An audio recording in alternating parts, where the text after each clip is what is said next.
Hey everyone, welcome back. अभी तक हमने एडाप्टिव इम्यूनिटी का एंटीबॉडी वाला पार्ट कंप्लीट कर लिया है। बी सेल का डेवलपमेंट, एंटीबॉडीज़, कॉम्प्लीमेंट सिस्टम और एमएचसी सब डिटेल में पढ़ लिया है। अब हम एडाप्टिव इम्यूनिटी के सेकंड पिलर पर आते हैं, टी सेल्स। अगर बी सेल इम्यून सिस्टम के लिए मिसाइल है तो टी सेल उसके कमांडिंग ऑफिसर्स हैं। ये डिसाइड करती हैं कि इम्यून रिस्पॉन्स कब स्टार्ट होगा, कितना स्ट्रांग होगा और कब उसे स्टॉप करना है। टी सेल्स एंटीबॉडी की तरह फ्री एंटीजन को कभी भी रिकॉग्नाइज नहीं करती। ये सिर्फ पेप्टाइड आईएमएचसी कॉम्प्लेक्स को ही रिकॉग्नाइज करती है। इसी वजह से टी सेल की ट्रेनिंग बॉडी में सबसे स्ट्रिक्ट होती है और ये ट्रेनिंग होती है थाइमस में। तो चलिए अब इसी को डिटेल में समझते हैं कि कैसे एक immature T cell completely bone marrow से थाइमस में जाकर मैच्योर होती है। हर टी सेल की जर्नी हिमेटोपोइटिक स्टेम सेल से ही स्टार्ट होती है। बोन मैरो में हिमेटोपोइटिक स्टेम सेल से कॉमन लिम्फोइड प्रोजेनेटर सेल बनती है। इसी सीएलपी से बी सेल, एनके सेल और टी सेल प्रिकर्सर डेवलप होते हैं। लेकिन बी सेल की तरह टी सेल बोन मैरो में मैच्योर नहीं होती। ये इमैच्योर प्रिकर्सर ब्लड के थ्रू थाइमस तक ट्रैवल करता है। इसीलिए थाइमस को primary lymphoid organ for T cell maturation भी बोला जाता है। थाइमस चेस्ट में स्टर्नम के पीछे प्रेजेंट होता है। ये चाइल्डहुड में सबसे एक्टिव ऑर्गन होता है और प्यूबर्टी के बाद धीरे धीरे श्रिंक होने लगता है। इसी प्रोसेस को कहते हैं थाइमिक इन्वॉल्यूशन। थाइमस साइज में छोटा ज़रूर होता है लेकिन कम्प्लीटली डिसअपियर नहीं होता। थाइमस दो मेजर रीजन्स में डिवाइड होता है। पहला कॉर्टेक्स, ये आउटर रीजन होता है। यहाँ इमैच्योर टी सेल बहुत लार्ज नंबर में प्रेजेंट होते हैं और ये रीजन डेंसली पैक्ड होता है। दूसरा आता है मेड्यूला, ये इनर रीजन होता है और यहाँ relatively mature T cells present होती है। नेगेटिव सिलेक्शन में मेनली इसी रीजन में कंप्लीट प्रोसेस होती है। थाइमस में इंटर करने वाली इमैच्योर टी सेल्स को थाइमोसाइट्स बोला जाता है। इनिशियल स्टेज पर ये ना CD4 को एक्सप्रेस करती है और ना CD8 को। इसी वजह से इस स्टेज को कहते हैं डबल नेगेटिव स्टेज। इसके बाद सबसे इम्पॉर्टेंट मॉलिक्यूलर इवेंट स्टार्ट होता है। जैसे बी सेल में एंटीबॉडी डाइवर्सिटी VDJ रिकॉम्बिनेशन से बनती थी, वैसे ही टी सेल में टी सेल रिसेप्टर भी VDJ रिकॉम्बिनेशन से बनता है। मोस्टली टी सेल के पास में अल्फ़ा बीटा TCR होता है। कुछ रेयर केसेस में T cell gamma delta TCR को भी एक्सप्रेस करती है। एग्जाम के लिए अल्फ़ा बीटा टी सेल्स बहुत इंपॉर्टेंट होती है। TCR बी चेन में VDJ रिकॉम्बिनेशन होती है और TCR अल्फ़ा चेन में VJ रिकॉम्बिनेशन होती है, एग्जैक्टली एंटीबॉडी की ही तरह। और यहाँ भी सेम एंजाइम्स काम करते हैं, RAG1 और RAG2। अगर रैग प्रोटीन एब्सेंट हो जाए तो TCR भी नहीं बनेगा और बिना TCR के मैच्योर टी सेल बनना तो इम्पॉसिबल है। सबसे पहले बी चेन सक्सेसफुली रीअरेंज होती है। ये एक टेम्पररी अल्फ़ा चेन के साथ में मिलकर प्री TCR बनाती है और ये क्वालिटी चेकिंग पॉइंट है। अगर फंक्शनल बी चेन बन जाती है तो सेल सर्वाइव करेगी और अगर नहीं बन पाती तो सेल का एपोप्टोसिस हो जाता है। ये इंश्योर करता है कि सिर्फ फंक्शनल टी सेल ही आगे बढ़े। अब टी सेल के साथ एक दो मॉलिक्यूल और एक्सप्रेस होते हैं, CD4 एंड CD8। इसी स्टेज को बोलते हैं डबल पॉजिटिव स्टेज। यही स्टेज थाइमस का सबसे इम्पॉर्टेंट स्टेज है क्योंकि अब सिलेक्शन प्रोसेस शुरू होती है। कॉर्टेक्स में thymic epithelial cells immature T cells को टेस्ट करती है। हर टी सेल का TCR सेल्फ MHC मॉलिक्यूल्स के सामने एक्सपोज किया जाता है। जो टी सेल सेल्फ MHC को बिल्कुल भी रिकॉग्नाइज नहीं कर पाती वो यूजलेस होती है क्योंकि फ्यूचर में एंटीजन प्रेजेंटेशन समझ ही नहीं पाएगी। ऐसी सेल्स को तो एपोप्टोसिस से ही डिस्ट्रॉय कर दिया जाता है। इस प्रोसेस को बोलते हैं डेथ बाय नेग्लेक्ट। सिर्फ वही टी सेल सर्वाइव करती है जो सेल्फ MHC के वीक या मॉडरेट एफिनिटी से रिकॉग्नाइज कर पाती है और इस प्रोसेस को कहते हैं पॉजिटिव सिलेक्शन। इसका पर्पस है सेल्फ MHC रेस्ट्रिक्शन को इस्टेब्लिश करना, यानी मैच्योर टी सेल सिर्फ सेल्फ MHC के साथ ही प्रेजेंटेड पेप्टाइड को रिकॉग्नाइज करेगी। पॉजिटिव सिलेक्शन के बाद में फेट डिसाइड होता है। अगर TCR ने MHC क्लास 1 को रिकॉग्नाइज किया तो CD8 मेंटेन रहेगा और CD4 डिसअपियर हो जाएगा, जिसके रिजल्ट में साइटोटॉक्सिक टी सेल का फॉर्मेशन होता है। और अगर TCR ने MHC क्लास 2 को रिकॉग्नाइज किया तो CD4 मेंटेन रहेगा और CD8 डिसअपियर हो जाएगा, जिसके रिजल्ट में हेल्पर टी सेल का फॉर्मेशन होता है। इसी स्टेज पर double positive cell single positive बन जाती है। पॉजिटिव सिलेक्शन के बाद में कुछ T cells self MHC molecule को बहुत स्ट्रांगली रिकॉग्नाइज करती है और ये फ्यूचर में बॉडी के अपने टिश्यू को भी अटैक कर सकती है। इसलिए मेड्यूला में सेकंड स्क्रीनिंग होती है। यहाँ पर मेड्यूलरी थाइमिक एपिथेलियल सेल्स और डेंड्राइटिक सेल बहुत सारे सेल्फ एंटीजन को प्रेजेंट करती है। जो टी सेल इन सेल्फ एंटीजन को बहुत स्ट्रांगली बाइंड करती है उन्हें इमीडिएटली एपोप्टोसिस के थ्रू एलिमिनेट कर दिया जाता है और इस प्रोसेस को बोलते हैं नेगेटिव सिलेक्शन। ये प्रोसेस सेंट्रल टॉलरेंस को भी इस्टेब्लिश करती है। थाइमस को बॉडी के हर ऑर्गन के प्रोटीन देने का काम करता है AIRE, auto immune regulator gene.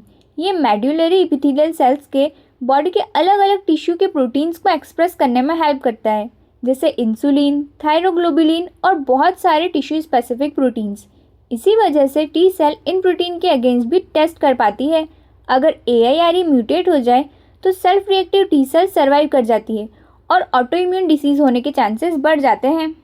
Selection complete होने के बाद में सिर्फ 2 से 5% थाइमोसाइट्स ही सर्वाइव करती हैं, बाकी सारी तो एपोप्टोसिस में ही एलिमिनेट हो जाती है। और जो सेल सर्वाइव करती है वो मैच्योर टी सेल्स का फॉर्मेशन करती है और ये ब्लड और सेकेंडरी लिम्फॉइड ऑर्गन्स में सर्कुलेट करती है और एंटीजन का वेट करते रहती है। और यहीं पर जैसे ही एंटीजन इनकाउंटर होता है ये कम्प्लीटली रेडी होती है उससे फाइट करने के लिए। इम्यून सिस्टम का सबसे इम्पॉर्टेंट सेफ्टी मैकेनिज्म यही है कि टी सेल सिर्फ एंटीजन को देखकर एक्टिवेट नहीं होती। अगर सिर्फ एंटीजन देखते ही एक्टिवेशन हो जाएगा तो हर छोटी मोटी चीज़ पर इम्यून रिस्पॉन्स शुरू हो जाएगा और ऑटो इम्यूनिटी भी हो सकती है। इसलिए टी सेल एक्टिवेशन एक मल्टी स्टेप वेरिफिकेशन प्रोसेस होती है, बिल्कुल बैंक ट्रांजैक्शन की तरह, जहां पासवर्ड के बाद OTP भी लगता है। दोनों वेरिफिकेशन कंप्लीट होने के बाद ही ट्रांजैक्शन हो पाता है। वैसे ही टी सेल काम करती है। Native T cell continuously blood और सेकेंडरी लिम्फॉइड ऑर्गन के बीच सर्कुलेट करती रहती है। जब कोई पैथोजन बॉडी में इंटर करता है उसका एंटीजन डेंड्राइटिक सेल प्रोसेस करके लिम्फ नोड तक लेकर आती है। लिम्फ नोड ही वो जगह है जहाँ पर पहली बार नेटिव टी सेल और एंटीजन प्रेजेंटिंग सेल की मीटिंग होती है। डेंड्राइटिक सेल को प्रोफेशनल एंटीजन प्रेजेंटिंग सेल भी बोला जाता है क्योंकि नेटिव टी सेल को एक्टिवेट करने की सबसे ज़्यादा कैपेसिटी इसी के पास होती है। सबसे पहले सिग्नल मिलता है जब T cell receptor peptide MHC molecule को रिकॉग्नाइज करता है। CD8 T cell MHC class 1 को रिकॉग्नाइज करती है और CD4 T cell MHC class 2 को। लेकिन सिर्फ TCR का पेप्टाइड को बाइंड कर लेना ही एक्टिवेशन के लिए काफ़ी नहीं होता, ये सिर्फ पहला सिग्नल होता है। इसके बाद में TCR एंटीजन को रिकॉग्नाइज कर लेता है, लेकिन सेल के अंदर सिग्नल भेजने की कैपेसिटी इसकी बहुत कम होती है। एक्चुअली में इंट्रासेलुलर सिग्नलिंग CD3 कॉम्प्लेक्स ये काम करता है। CD3 कॉम्प्लेक्स के प्रोटीन्स साइटोप्लाज्मिक रीजन में ITAM immuno receptor tyrosine based activation motifs में प्रेजेंट होते हैं। ये ITAM सिग्नलिंग के स्टार्टिंग पॉइंट होते हैं। जब टी सेल और डेंड्राइटिक सेल टाइटली अटैच्ड होती है तो उनके बीच एक हाईली ऑर्गेनाइज्ड कॉन्टैक्ट एरिया बनता है। इसी स्ट्रक्चर को इम्यूनोलॉजिकल सिनेप्स बोलते हैं।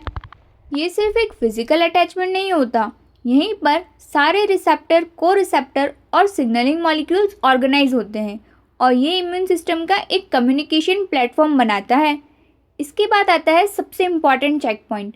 डेंड्राइटिक सेल के सरफेस पर एक मॉलिक्यूल होता है B7 यानी CD80 CD86। टी सेल के सरफेस पर रिसेप्टर होता है CD28। जब B7 और CD28 बाइंड करते हैं तब टी सेल को सेकेंड एक्टिवेशन सिग्नल मिलता है और ये सिग्नल बहुत ज़रूरी होता है।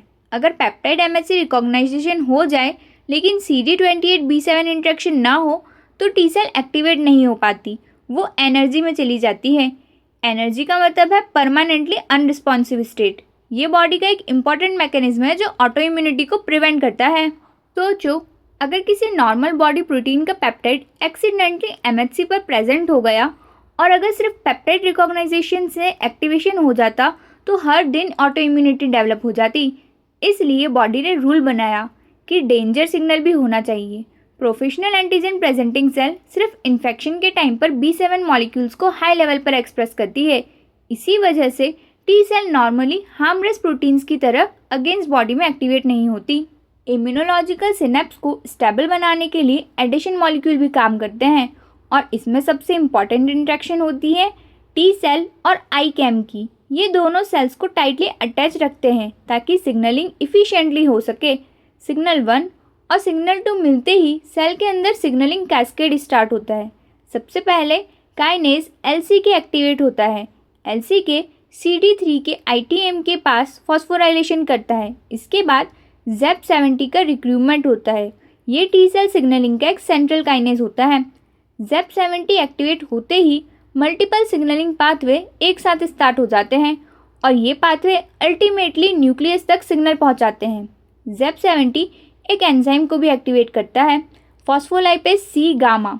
ये मेम्ब्रेन फॉस्फोलिपिड PIP2 को 2 मॉलिक्यूल्स में तोड़ती है, IP3 और DAG, और ये दोनों सेकेंडरी मैसेंजर का काम करते हैं। और ये यहाँ से तो आपको सिग्नलिंग यूनिट याद आ ही गई होगी। IP3 ER के कैल्शियम को रिलीज़ करता है। कैल्शियम इंक्रीज होते ही फॉस्फोटेज कैल्सीयूरिन में कन्वर्ट हो जाता है। उसको एक्टिवेट करके कैल्सीयूरिन ट्रांसक्रिप्शन फैक्टर NFAT को एक्टिवेट करता है। NFAT न्यूक्लियस में जाकर इंटरल्यूकिन 2 के जीन को एक्सप्रेस करता है और ये पाथवे बहुत इंपॉर्टेंट है। इसके अलावा DAG दूसरा पाथवे एक्टिवेट करता है। ये प्रोटीन काइनेज C को एक्टिवेट करता है। PKC के थ्रू NF बीटा न्यूक्लियस में जाता है और इन्फ्लामेटरी जीन्स और साइटोकाइंस को एक्सप्रेशन बढ़ाने लगता है। तीसरा पाथवे आता है RAS-MAP के पाथवे। ये ट्रांसक्रिप्शन फैक्टर AP1 को एक्टिवेट करता है और 3 मेजर ट्रांसक्रिप्शन फैक्टर एक साथ न्यूक्लियस में प्रेजेंट होते हैं, NFAT, NF बीटा और AP1। ये तीनों मिलकर टी सेल एक्टिवेशन के जीन्स को एक्सप्रेस करते हैं। एक्टिवेटेड टी सेल सबसे पहले इंटरल्यूकिन 2 प्रोड्यूस करती है। इंटरल्यूकिन 2 को टी सेल का ऑटोक्राइन ग्रोथ फैक्टर भी बोला जाता है।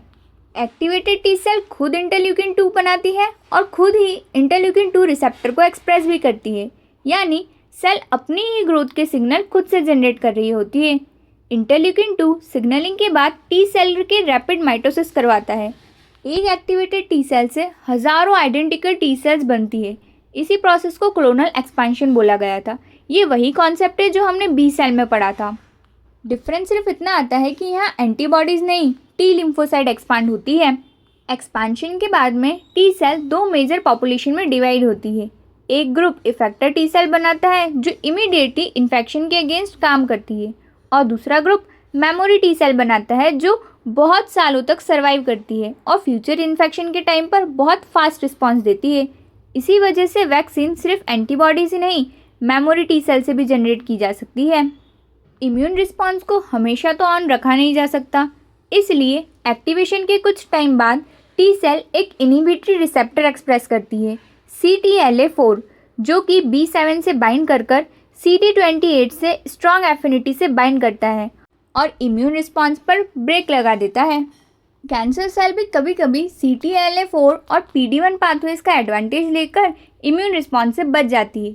इसी प्रिंसिपल पर modern checkpoint inhibitor therapy develop हुई है। इसी के साथ टी सेल का डेवलपमेंट और एक्टिवेशन तो यहीं एंड होता है। नेक्स्ट वीडियो में हम पढ़ेंगे टी सेल का रेगुलेशन। मिलते हैं आपसे नेक्स्ट वीडियो में। Thank you so much for watching.